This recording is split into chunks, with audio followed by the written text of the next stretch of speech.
name is Jacob Warren. I'm 34 years old, born and raised in Wisconsin, and for 8 years of my life I had worked as a long-haul truck driver across the northern United States. I've driven through blizzards in Minnesota, tornado skies in Kansas, and dust storms thick enough to erase the world around me. But until the winter of 2019, I had never driven through a last highway in the darkest stretch of December. People talk about the Dalton like it's a mythical beast. A 400-mile ribbon of frozen death, pitch-black winter days, temperatures dropping below -40, miles and miles of absolute nothing. No towns. No lights. No backup. If something happens to you out there, it's you versus the void. I knew all that. But I still said yes when my supervisor called. Warren, we got a special winter haul. Critical engineering equipment for the oil fields near Deadhorse. Good bonus money. Bonus money. That's all he had to say. My bills were stacked, my mortgage was late, and I was barely keeping up. So I took it. One highway. One night. Just get in, get out. Simple. Or so I thought. Date was December 18th. The coldest night that winter. A night I still hear in my nightmares. A night I still see whenever I close my eyes. A night where something found me on that highway and didn't want to let me go. The sun was barely a dim smear behind the clouds when I started my run. In December, Alaska only gets a couple hours of twilight, and I started the drive just as that light was dying. Most of the Dalton highway was empty, just ice, wind, and strange groans coming from distant forests. You'd be surprised how loud loneliness can be. I had a 24-wheel semi loaded to the brim with steel equipment. The weight kept me stable but made braking nearly impossible. In weather like that, if you need to stop, you don't.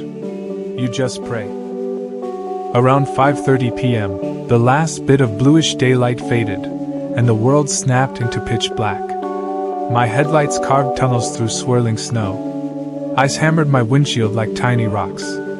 4 hours I drove without seeing a single soul. No cars. No cabins.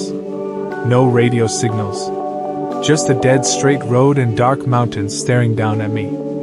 At 8 p.m., I finally heard something on the CB radio. A faint voice crackling through static. "You're the only one out there tonight, you shouldn't be." Then silence. I froze. Was that meant for me?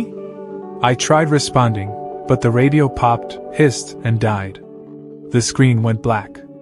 Everything around me felt suddenly wrong, like the night itself was breathing. It was near mile 204 when I saw it. A figure. Tall. Thin. Standing on the right shoulder of the highway. At first I assumed it was a stranded hitchhiker or some hunter who lost his way. But as I approached, my stomach dropped. The figure wasn't wearing winter clothes. No coat. No hat. No gloves.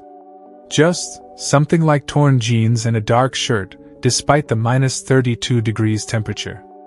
And it wasn't shivering. Wasn't moving. Wasn't human in the way a human should be. It was too tall, 7 feet at least, and its arms hung down unnaturally long, almost to its knees. Its head was tilted sideways, like its neck couldn't support the weight. As my truck passed, I lifted a shaking hand and honked lightly. It didn't react. But it turned. Slowly. Its head rotated toward me, not the way a person turns their neck, but like something twisting too far, too smoothly, like joints bending the wrong direction. Our eyes met for a split second. I nearly slammed the brakes. Its eyes were reflecting light, not like animal eyes, but like polished mirrors, catching my headlights and throwing them back. And its mouth. Its mouth was open wider than any jaw should open. Not screaming. Not moving. Just open. Like it was inhaling the world. I kept driving. My hands were shaking so badly that I almost lost control of the wheel. What the hell was that? A frostbite victim hallucinating? A prank? A wild animal diseased and deformed? No. Deep down I knew. I knew that thing wasn't human. At 9:40 p.m., I pulled into the only shelter available, A remote Alaska DOT highway cabin used for emergency stops. Truckers used it sometimes to warm up. It was unlocked by design. Heat on low. Stocked with basic supplies. A tiny wooden rectangle in a sea of darkness. I killed the engine, grabbed my flashlight, and hurried inside through blowing snow.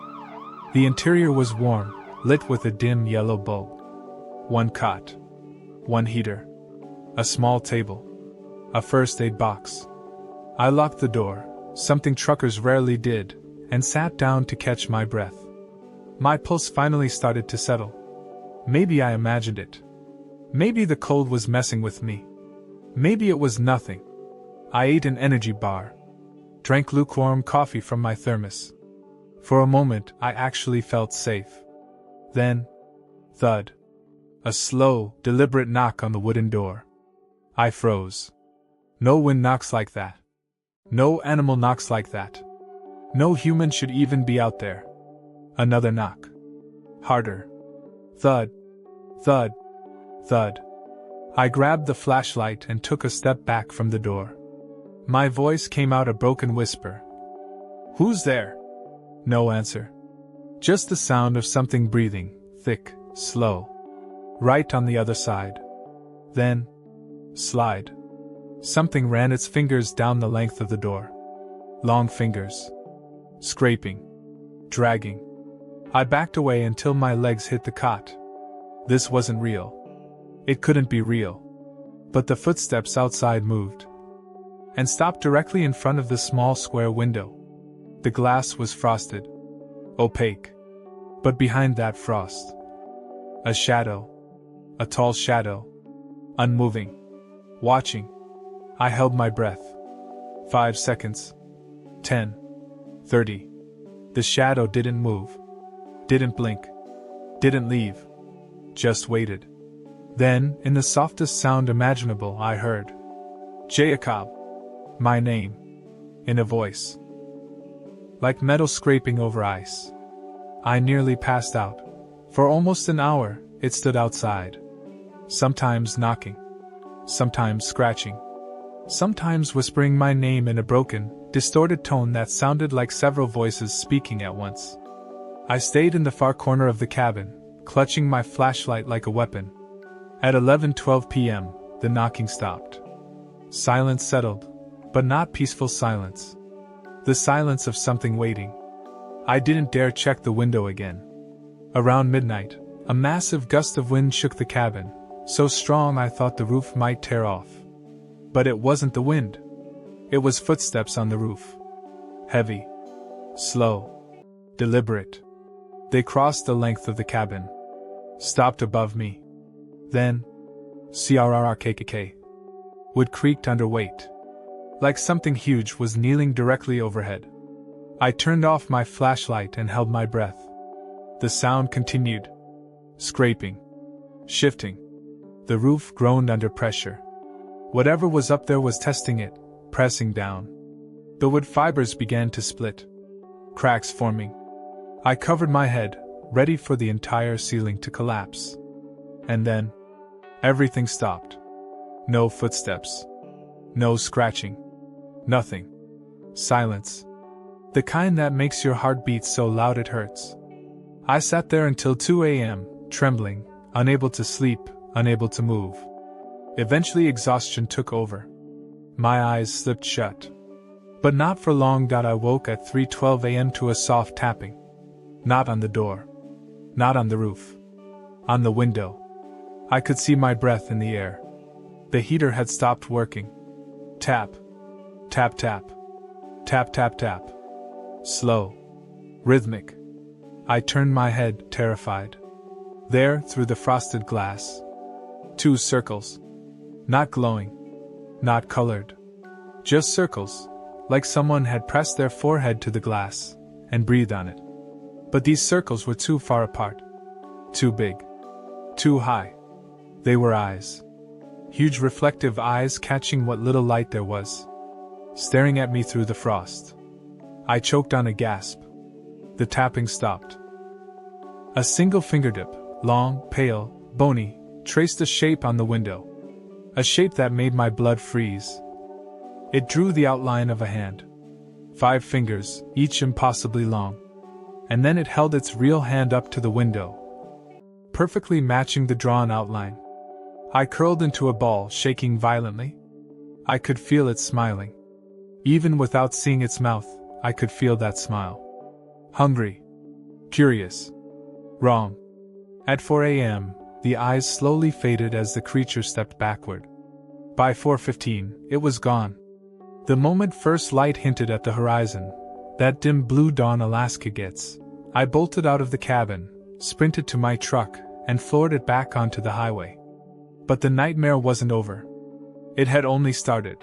The farther north I drove, the heavier the snow became. My wipers struggled. The road vanished under blowing ice. But I didn't care. I just needed distance between me and that cabin. At 5:10 a.m., something moved in the road ahead. I leaned forward. A figure again. Tall. Thin. Wrong. It was standing dead center on the highway like before. I slammed my horn. It didn't move. It raised its head. I froze. Because sticking through its chest were shards of wood. Pieces of the cabin roof. It had slammed itself into the cabin trying to get inside. And now it stood in my path, alive. Unbothered. Watching. Move! I whispered. It didn't. So I made a choice. I hit the gas. Hard. The truck roared forward, tires skidding on ice. The creature didn't run. Didn't react. Didn't flinch. It just stood there. Until my truck hit it at 55 miles per hour. A sickening crunch exploded under my grill. I screamed. The truck wobbled, swerved. I nearly flipped, but somehow regained control. My breath was shaking, fogging the windshield. I checked the mirrors. Nothing behind me. But as I exhaled in relief, a massive dent appeared on the trailer wall, right behind my cab. Thud. Something had hit the side of my trailer. Something that should have been dead. The banging on the trailer continued, loud, irregular, furious. Thud. Thud. Thud, thud, thud. I floored the pedal. My engine screamed in protest. My speed climbed to 60. 65. 70. But the banging didn't stop. Then it changed. It moved. Upward. Like something was climbing the side of the trailer. My throat tightened. No. No, no, no. Not possible. The creature's hands slammed onto the edge of my cab window, long fingers curling around the frame. Its head rose into view. Broken neck dangling. Black empty eyes. Jaw hanging wide open. I screamed and swerved violently. The truck fishtailed. I sprayed across the road. The creature's grip slipped. It tumbled off the cab and disappeared into the blizzard behind me. I didn't slow down. I didn't breathe. I drove blind through the storm, heart shaking, hands numb on the wheel. For 20 straight minutes, I didn't look in the mirror. I couldn't risk it. At 6 a.m., the storm finally eased. I forced myself to slow enough to breathe. That's when I saw lights ahead. Red and blue. A police vehicle. Parked sideways across the highway. Thank God. I pulled over, stumbling out of the truck into the freezing wind. 2 Alaska state troopers were approaching, bundled in heavy winter gear. One shouted over the wind. "You the trucker from the lower station?" "Yes. Yes, something attacked me back there." "We know." That made me stop cold. "What?" The older trooper glanced at the younger one, then stepped closer. "People go missing on this highway every winter. Strange radio calls. Lights. Shadows. Reports of a tall man wandering miles from civilization." I felt sick. The older trooper continued. "We picked up something on our thermal scopes about 2 hours ago. Something big. But human temperatures don't go that low." My name is Jacob Warren. I'm 34 years old, born and raised in Wisconsin, and for 8 years of my life I had worked as a long-haul truck driver across the northern United States. I've driven through blizzards in Minnesota, tornado skies in Kansas, and dust storms thick enough to erase the world around me. But until the winter of 2019, I had never driven through Alaska's Dalton Highway in the darkest stretch of December. People talk about the Dalton like it's a mythical beast. A 400-mile ribbon of frozen death, pitch-black winter days, temperatures dropping below -40, miles and miles of absolute nothing. No towns. No lights. No backup. If something happens to you out there, it's you versus the void. I knew all that. But I still said yes when my supervisor called. "Warren, we got a special winter haul. Critical engineering equipment for the oil fields near Deadhorse. Good bonus money." Bonus money. That's all he had to say.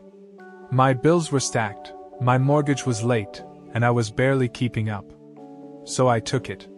One load. One highway. One night. Just get in, get out. Simple.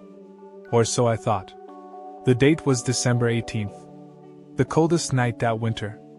A night I still hear in my nightmares. A night I still see whenever I close my eyes. A night where something found me on that highway. And didn't want to let me go. The sun was barely a dim smear behind the clouds when I started my run. In December, Alaska only gets a couple hours of twilight, and I started the drive just as that light was dying. Most of the Dalton Highway was empty, just ice, wind, and strange groans coming from distant forests. You'd be surprised how loud loneliness can be. I had a 24-wheel semi loaded to the brim with steel equipment. The weight kept me stable but made braking nearly impossible. In weather like that, if you need to stop, you don't. You just pray. I woke up half buried in snow, bleeding from my forehead, storm winds slicing across my face. The police vehicle was overturned, crushed. The troopers were gone. The creature stood 20 feet away. Tall. Silent. Waiting. I tried to run but my legs gave out. It stepped closer. And closer. Its fingers brushed my shoulder. Cold. So cold it burned. I screamed and crawled backward. It crouched down, bringing its face inches from mine. Those mirror-like eyes reflecting my terror. Then in a soft, almost sad whisper, it said, "You weren't supposed to be here." I choked on my breath. It continued, "You drove into my night." Then its hand closed around my neck. Blackness swallowed me. I woke up 2 days later in a hospital in Fairbanks. Frostbite on my fingers. Bruised ribs. Concussion. They told me the trooper's vehicle had been found crushed under a collapsed snowdrift. Official cause, avalanche. Their bodies were never recovered. My trailer was discovered on the highway, the entire rear end shredded like something with claws had torn through the metal. But the official report blamed ice damage. Nobody listened to me. They said trauma, shock, and hypothermia caused hallucinations. But here's the truth. I know what I saw. I know what touched me. And worst of all, I know it wasn't done. It followed me. Even after I left Alaska. Back home in Wisconsin, sometimes I wake to tapping on my window. Long, slow tapping. Sometimes I see 2 circles of breath on the glass. Sometimes I hear my name being whispered across an empty room. Sometimes I find long fingerprints in frost on my truck windshield. I don't drive long haul anymore. I don't drive in winter at all. Because I know this. There is something on the Alaska winter highway. Tall. Silent. Cold as death. And when it chooses you, it never stops following. Thanks for watching this video.